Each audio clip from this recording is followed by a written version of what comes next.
Salut tout le monde! Aujourd'hui à Top Jeu, je vais vous parler de C'est pas faux. C'est un jeu d'observation et de vitesse pour nos 7 ans et plus. Donc je vous dis comment qu'on joue et je vous dis ce que j'en pense tout de suite après.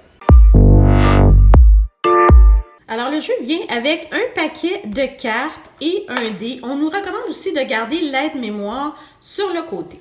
Alors ce qu'il va falloir faire, il va falloir d'abord au début décider le premier joueur qui gagne 5 cartes va être le vainqueur. Par contre, on peut décider d'en avoir plus.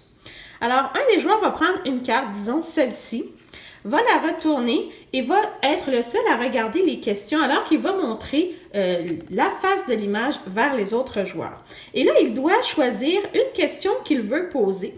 Disons, quel véhicule est présent dans cette scène? Une fois qu'il a posé la question, il va lancer le dé. Si ça tombe sur un X, un bonhomme étourdi ou une tête de mort, les joueurs doivent rapidement donner une mauvaise réponse. Alors que si le dé tombe sur un crochet, un soleil ou une ampoule, à ce moment-là, les joueurs doivent donner la bonne réponse. Alors, dans ce cas-ci, on sait que c'est la soucoupe volante. Par contre, les joueurs doivent donner une mauvaise réponse. Donc, quelqu'un pourrait dire un vélo. À ce moment-là, la personne qui a dit le vélo, va gagner la carte avec elle. Évidemment, le joueur peut décider de choisir une question plus complexe. Ça sera à lui de lire. Et pour les plus jeunes, s'ils ont de la difficulté à lire, à ce moment-là, on peut demander à une personne, à un adulte qui ne participera pas, de lire la question. Une fois que la personne a gagné, il va gagner sa carte. La personne qui aura gagné la carte est maintenant devenue le lecteur. Donc, pour cette carte-ci, on pourrait, disons qu'on prend celle-ci. Quel animal pilote la fusée? Alors, on lance le dé. Il faut donner une mauvaise réponse. Ça serait le dauphin. Par contre, pour donner la mauvaise réponse, on pourrait dire une girafe. La personne qui aura donné cette réponse-ci va gagner la carte. Il y a d'autres questions. Quel est l'outil du poisson gris? De quelle couleur est le poisson perceuse, par exemple? Il faudrait dire mauve si le dé tombe sur une de ces réponses-ci. Donc, la personne qui aura répondu va gagner la carte.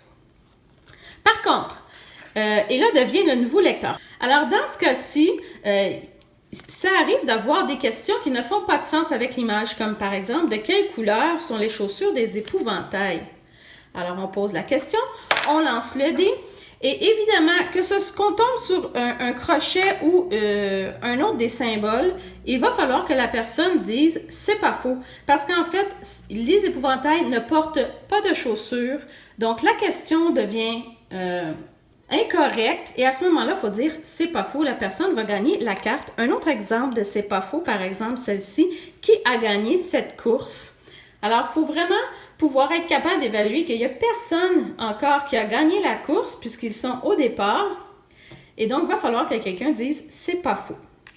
Alors, on continue. La personne qui gagne la carte devient le lecteur, retourne la carte, choisit une question, lit la question à voix haute, lance le dé et à ce moment-là, il va falloir donner une bonne réponse.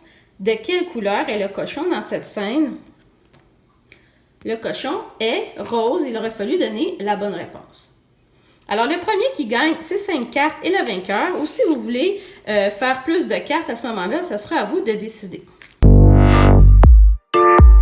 Alors, ce que je pense de C'est pas faux, d'abord, j'ai trouvé que c'était une excellente idée pour nos tout-petits.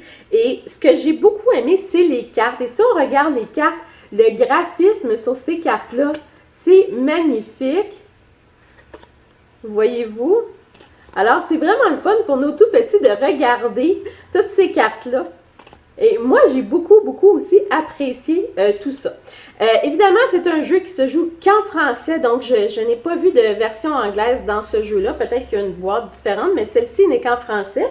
Donc, ce que j'ai aimé dans ces questions-là, parce que c'est vraiment un jeu de questions, c'est avec le dé. Donc, est-ce que on répond correctement à la question ou est-ce qu'on répond avec une réponse incorrecte? Donc ça, c'est vraiment le fun. C'est sûr qu'il y a une partie vitesse et en fait, elle m'a beaucoup moins dérangée parce que tout le monde prend le temps de réfléchir lorsqu'on doit répondre quelque chose qui n'est pas vrai. Donc, c'est pas très rapide. Par contre, je crois que ce jeu-là, on pourrait aussi le jouer sans vitesse et vraiment poser les questions à nos enfants, chacun leur tour. Et s'ils répondent correctement, à ce moment-là, ils gagnent leur carte. Et je pense que ça fonctionnerait aussi.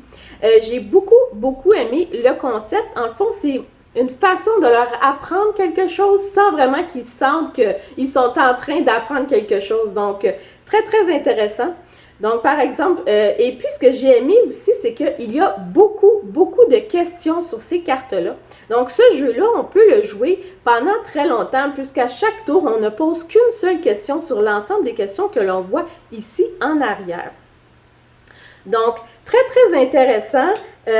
Évidemment, est-ce que c'est un jeu qui est on s'amuse? Oui, je pense que oui. Je pense qu'il y a une petite partie comme ça où ça nous tente de jouer parce que les enfants ont le goût d'aller voir l'image qui est un peu folle sur la carte et de répondre à des choses complètement folles. Donc, moi, j'ai beaucoup aimé. Je vous recommande. Je trouve que pour les très petits, c'est très intéressant.